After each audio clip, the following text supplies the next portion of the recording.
শুভ সকাল বন্ধুরা, মিঠুর সিম্পল লাইফস্টাইলে তোমাদের সবাইকে ওয়েলকাম। আশা করছি তোমরা সবাই খুব খুব ভালো আছো, আর আমিও বেশ ভালোই আছি।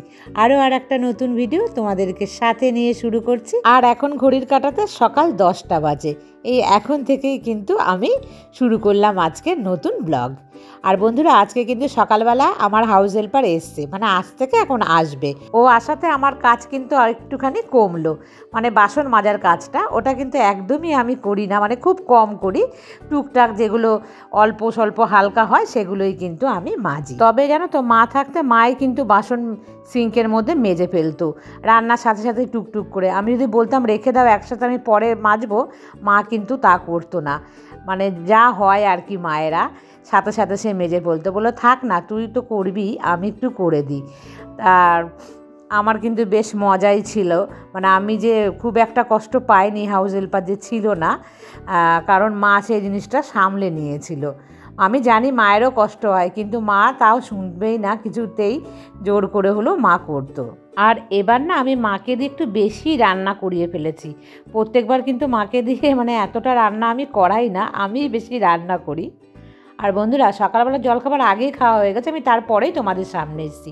আর এটা হচ্ছে সিমের বীজ। বাজার থেকে যে সিমের বীজ কিনতে পাওয়া যায় সেটাই আমি লুজ কিনে এনেছি, কালকে না ভিজিয়ে রেখেছিলাম সেটাকেই। কিন্তু এইখানে যে রোদ এসছে, এই রোদে বসে আমি বেছে নিচ্ছি। আর কিভাবে ছাড়িয়ে নিচ্ছি তোমরা দেখতেই পেলে। তোমরা হয়তো এইভাবেই ছাড়াও, বা যারা যারা খাও, কারণ এই জিনিসটা না সবাই যে খায় তা কিন্তু নয়। দেখো বেশ কিন্তু ছাড়ানো হয়ে গেল, অনেকক্ষণ টাইম লাগলো। আর বেশ অনেকটা রোদ কিন্তু আমার এখানে বসে গায়ে লাগছে বন্ধুরা। আমাকে চৈতালি বলেছে তুমি রোদে বসবে, তো আমি না বেশ এই সময়টা করে না একটু টাইম বার করার আমি চেষ্টা করছি মাঝে মাঝে, যাতে এই সময়টাতে আমি এইখানে বসে কিছু একটা করি, রোদটাও আমার গায়ে লেগে যাবে, বা নিচে কোনো কাজ থাকলে সেই কাজগুলো আমি তখন করে নেব। আর এই সিমের বীজ খুব বেশি কিনিনি, জানো তো, 300 গ্রাম কিনেছি। মানে 250 বলছিল 20 টাকাতে। তারপরে আমি বললাম 300 গ্রাম হবে, দোকানদার বলছে হ্যাঁ হবে। তবে এই যে আজকের সিমের বীজগুলো সবুজ সবুজ বেশি, মানে একটু কাঁচা। আর আগের দিন না একটু কালো কালো ছিল, মানে খোসাগুলো, তাতে বেশ পুষ্ট ছিল। পুষ্ট দানার বীজের যে ডাল, সেটা খেতে কিন্তু বেশি ভালো লাগে বন্ধুরা। আর এই যে দেখো কয়েকটা নিয়ে নিয়েছি আমি গ্র্যাপস। আর এই গ্র্যাপসগুলো ভীষণ মিষ্টি, আর কমলা লেবু খেয়ে খেয়ে না ভাল লাগছে না, জানো তো। তা ভাবলাম যে না, একটু অন্য কিছু নিই। আর আপেলও একদম আর ভাল লাগছে না। দেখো আমি এখানে খাচ্ছি, চুটকি গ্রানি কিন্তু এসে হাজির হয়ে গেছে। অনেকক্ষণ ধরে আমাকে দেখছে, তো আমি একটুখানি ভেঙে দিলাম। আমি জানি ও খাবে না, তবুও ভাবছে যে আমি কি না কি খাচ্ছি, সেই জন্য ওকে একটুখানি আমি দিলাম। বেশ অনেকক্ষণ রোদে বসে কিন্তু রোদের ভিটামিন ডিটা আমি নিয়ে নিয়েছি। তারপর চলে আসলাম এই ঘরের বেডশিটটা চেঞ্জ করতে। বেশ অনেক দিন হয়েছে, তোমরা জানোই। তবে বন্ধুরা, আমি কিন্তু তোমাদের দেখানোর জন্য ঘন ঘন একদমই বেডশিট কিন্তু তুলি না। তোমরা খুব ভালোভাবে জিনিসটা খেয়াল করে দেখবে, কারণ তোমাদেরকে আগেই বলেছি খুব বেশি ধুলে কিন্তু কটনের যে বেডশিটগুলো ডিসকালার হয়ে যায়। আর এরকম প্রচুর আমার কাছে রয়েছে ডিসকালারযুক্ত চাদর, তো সেগুলোর কি গতি হবে বলো। আর তোমরা না থাকলেও, মানে আমি যদি ভিডিও নাও করি তাতেও না, জানো তো, বেডশিটের কালার যদি খারাপ হয়ে যায় আমার একদম বিছানায় পাততে না ভালো লাগে না। আর বন্ধুরা দেখো, এটাকে নিয়ে চলে আসলাম একটুখানি আমি রোদ খাওয়াতে। আর এখন তো আপাতত লাগবে না, তো ভেবেছি এটাকে তুলে রাখবো, একটু রোদ খাইয়ে নিই ভালোভাবে, তারপরে কিন্তু তুলে রেখে দেব। যদি আবার মা বা ওর বাবা আসে তখন যদি লাগে, তো তখন কিন্তু আবার নামাবো। আর নাহলে বিছানার মধ্যেই কিন্তু গড়াগড়ি খাবে। আর তারপর বন্ধুরা আমি নিচে চলে আসলাম। এই দেখো, সিমের বীজটাকে প্রেশার কুকারে কিন্তু আমি বয়েল করে নিই। 1 গ্লাস জল দিয়ে দিলাম, তার মধ্যে একটু নুন দিয়ে দিলাম, দিয়ে এটাকে কিন্তু আমি ভালোভাবে প্রেশার কুকারে সিটি দিয়ে নেব। এমনিও বয়েল করতে পারো প্রচুর গ্যাস করে। আর আমি এখানে 3টে সিটি মতন দিয়ে দিলাম, দিয়ে ওটা নর্মালে আসুক, তার মধ্যে কিন্তু আমি চলে আসলাম জামা কাপড় নিয়ে ওয়াশিং মেশিনে দিতে। আর বন্ধুরা, তোমরা খেয়াল করো, আমি অনেক লেটে কিন্তু কাজে নেমেছি, তারপরেও মনের ইচ্ছে থাকলে কিন্তু সংসারে দেখো সমস্ত কাজগুলো আমি পরপর অনেক কাজ কিন্তু করে নিচ্ছি। আর এই দেখো ঠিক এই পরিমাণে বয়েল, মানে বেশ একটু ভালোই বয়েল হয়েছে 3টে সিটিতে। আর দেখো আমি এরকমভাবে কাটা দিয়ে নিচ্ছি, খুব বেশি কিন্তু মিহি করে দেবো না, এরকম আধা ভাঙা রাখবো। আর এই আধা ভাঙাটা খেতেই কিন্তু বেশি টেস্ট লাগে। আর এই দেখো মাছের মাথা নিয়ে এসেছিলাম, কাতলা মাছের মাথা। বন্ধুরা আমি কিন্তু ভীষণ কাতলা মাছের মাথা কিনি আলাদাভাবে, জানো তো। আমার না ভীষণ ভাল লাগে এই মাছের মাথা দিয়ে খেতে। মানে আমি একদম খাঁটি বাঙাল যাকে বলে সেই বাঙাল। সব কিছুর মধ্যে মাছ দিয়ে খেতে ভীষণ পছন্দ করি, আর মাছের মাথা দিয়ে। আমার শ্বশুরবাড়িতে কিন্তু এই ডালটা হয় মাছ দিয়ে, মাছের মাথা দিয়ে না। তবে আমি মাছের মাথা দিয়ে খেতে ভালোবাসি। আর দেখেছো যে আমি কিন্তু অল্প অল্প করে তোমাদেরকে শেয়ার করছি যে আমি কি ফোড়ন দিলাম। হয়তো আমি মুখে বলছি না, কিন্তু আমি সেই সমস্তই অল্প অল্প করে তোমাদের সাথে শেয়ার করছি। একটু মশলা দেওয়ার পর দেখো হালকা একটু জলও দিলাম, নাহলে পুড়ে যেতে পারে, মানে তলায় লেগে যেতে পারে। তবে আজকে কিন্তু এটার মধ্যে বেশ একটু তেল দিয়েছি, তোমরা দেখেই বুঝতে পেরেছো।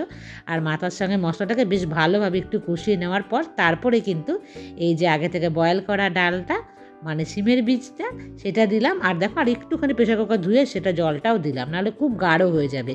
খুব গাঢ় হলে আবার ভাল লাগে না বেশি খেতে। কিন্তু দেখো একটা জায়গাতে আমি ফ্রাই প্যানে ভেজে নিচ্ছি দারচিনি, এলাচ আর শুকনো জিরে যাকে বলে ড্রাই রোস্ট, সেটা করে আমি রেখে দিলাম।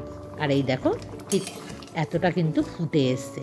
আর দেখো ঠিক এতটাই হবে গ্রেভি। আর গ্রেভি ঠিক এরকম দেখতে হলেই তারপরে কিন্তু নামিয়ে ফেলতে হবে, না হলে কিন্তু আরও গাঢ় হয়ে যাবে।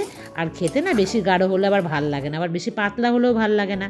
এই যে মশলাটা করে রেখেছিলাম সেখান থেকেই কিন্তু আমি 2 চামচ নিয়ে এর মধ্যে ঠিক নামানোর আগে দিয়ে দেবে।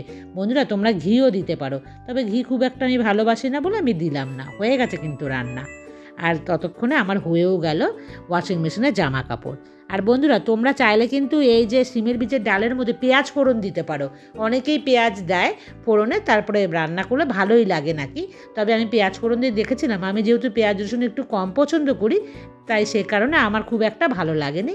তো আমি কিন্তু এইভাবে নিরামিষভাবেই, মানে মাছের মাথা দিয়ে নিরামিষ, বুঝতেই পেরেছো, সেইভাবেই রান্নাটা করি। আর বন্ধুরা মনের যদি ইচ্ছে থাকে, যত লেটেই তুমি ঘুম থেকে ওঠো না কেন, তুমি দেখবে একদম ফুল ফর্মে, মানে এনার্জির সাথে ভীষণ স্মার্টলি যদি কাজগুলো তুমি সামলানোর চেষ্টা করো, তাহলেই কিন্তু তুমি সমস্ত কাজগুলো করে ফেলতে পারবে, যাতে তোমার হাউস হেল্পার থাকুক বা না থাকুক। আর একটা একটা করে, মানে বসে থাকবো না, অল্প অল্প অল্প করে যখন কাজগুলো আমরা করে যাব, দিন শেষে গিয়ে দেখবে অনেকগুলো কাজ কিন্তু একসাথে আমরা করে ফেলতে পেরেছি।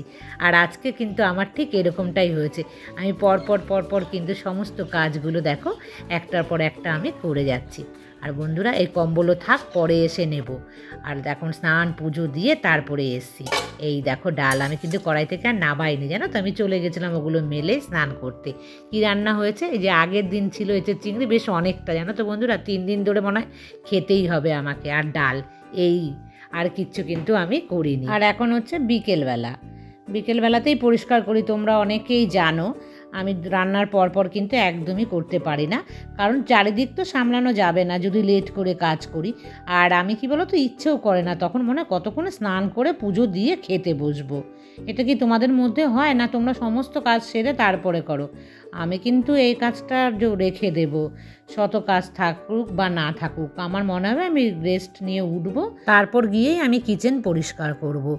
আর দুপুরবেলা কিন্তু আমি তেমনভাবে একদমই ঘুমাই না, 10 থেকে 15 মিনিট, জানো তো, আমার চোখটা লাগে।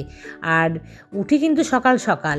দুপুরবেলা যেহেতু আমার ঘুমটা হয় না, রাতেরবেলা কি হয় জানো তো, যেই আমি না ডিনার আমার কমপ্লিট হবে, একেবারে সাথে সাথে আমার ঘুম চলে আসে। আর আমি চেষ্টাও করি না ঘুমিয়ে পড়ার। যদি একবার আমার ঘুমটা ভেঙে যায় ধরো, তারপরে কিন্তু আর আমার ঘুম আসতে চাইবে না। আর দুপুরবেলাও আমি ইচ্ছে করে ঘুমাতে চাই না। 10-15 মিনিট ঘুমালে কি হয়, তাহলে কিন্তু একটু শরীরটা আমার রেস্ট পেয়ে গেল, আর রাতের বেলার ঘুমটাও কিন্তু একদম ভালো ডিপ ঘুম হবে। আর দুপুরবেলা ঘুমোলে, যেদিনকে দুপুরবেলা হয়তো ঘুমিয়ে পড়লাম, তবে সেটা 6 মাস 9 মাসে আমার এরকম হয় যে 1 ঘন্টা কি 1.5 ঘন্টা আমি ঘুমিয়েছি। ধরো আগের দিন রাত বা পরের দিন পরপর 2 রাত যদি আমার ঠিকঠাক ঘুম না হয়, তখন হয়তো কোনো একদিন গিয়ে দুপুরবেলা আমি 1 থেকে 1.5 ঘন্টা ঘুমিয়ে পড়লাম। তাছাড়া কিন্তু আমি ঘুমোবো না একদমই, কারণ আমি ঘুমটা রাতের জন্য বাঁচিয়ে রাখি। আর একা একা বাড়িতে থাকা, পুরো রাত যদি জেগে থাকি না, শরীর ভীষণ খারাপ হয়। তো সেই কারণে বন্ধুরা আমি কিন্তু চেষ্টাও করি যে দুপুরবেলা যেন না ঘুম আসে আসে খুব একটা। আর দেখো বন্ধুরা, এটা নিয়ে চলে এসেছি। দেখো মিক্সিটা কিন্তু বেশ নোংরা হয়েছে। খুব ঘন ঘন পরিষ্কার একদমই আমি করতে পারি না এই ঠান্ডার জন্য। আর যাই হোক, একা থাকি, তেমনভাবে অতটা নোংরা হয়ও না, তবে কিন্তু এটা পরিষ্কার করতেই হয়। আর কলিন দিয়েই আজকে পরিষ্কার করছি। তবে ওই যে আমি একটা লিকুইড বানাই না গ্যাস ওভেন টোভেন পরিষ্কার করার জন্য, তেল চিটচিটরা যাওয়ার জন্য, সেটা দিয়েও কিন্তু খুব ভালো পরিষ্কার হয়। সেটা না আমার শেষ হয়ে গেছে, জানো তো, বানাতে হবে। তো বানালে আমি তখন ওটা দিয়ে পরিষ্কার করব। আমার ছিল না একদম হচ্ছে সেই খাবার সোডাটা যে লাগে সেটা। তবে আমি খাবার সোডা কিনে এনেছি নতুন প্যাকেট, সেটা এখনও ভাঙিনি। আর এই দেখো কলিন দিয়ে কিন্তু বেশ পরিষ্কার হয়ে গেল। আর এত বছরের পুরনো তো, এর থেকে কিন্তু বেশি পরিষ্কার আর হয় না বন্ধুরা। যাই হোক, তবুও আমি চেষ্টা করি। আর দেখো ওইখান দিয়ে তারটা এইভাবে ঢুকিয়ে আমি এইভাবে ছোট্ট করে রেখে দিই। প্লাগের মধ্যে না সবসময় কিন্তু আমি দিয়ে রাখি না এই পয়েন্টগুলো, জানো তো, কারণ কখন কোন বিপদ হতে পারে সেই কারণে।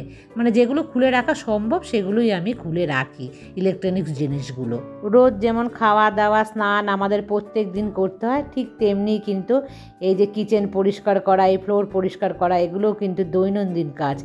এই দৈনন্দিন কাজগুলোও কিন্তু প্রত্যেক দিন যদি আমরা করে রাখি, তাহলে কিন্তু আমাদের ঘর বাড়ি খুব ভালোভাবে পরিষ্কার থাকে। সমস্ত কাজ সেরে আমি নিচে গিয়ে সন্ধে পুজো দিয়ে তারপরে আসলাম।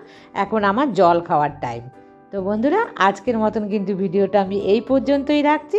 আবার তোমাদের সাথে দেখা হবে নেক্সট ব্লগে। ততক্ষণ তোমরা সবাই ভালো থেকো, সুস্থ থেকো আর সাবধানে থেকো। টাটা।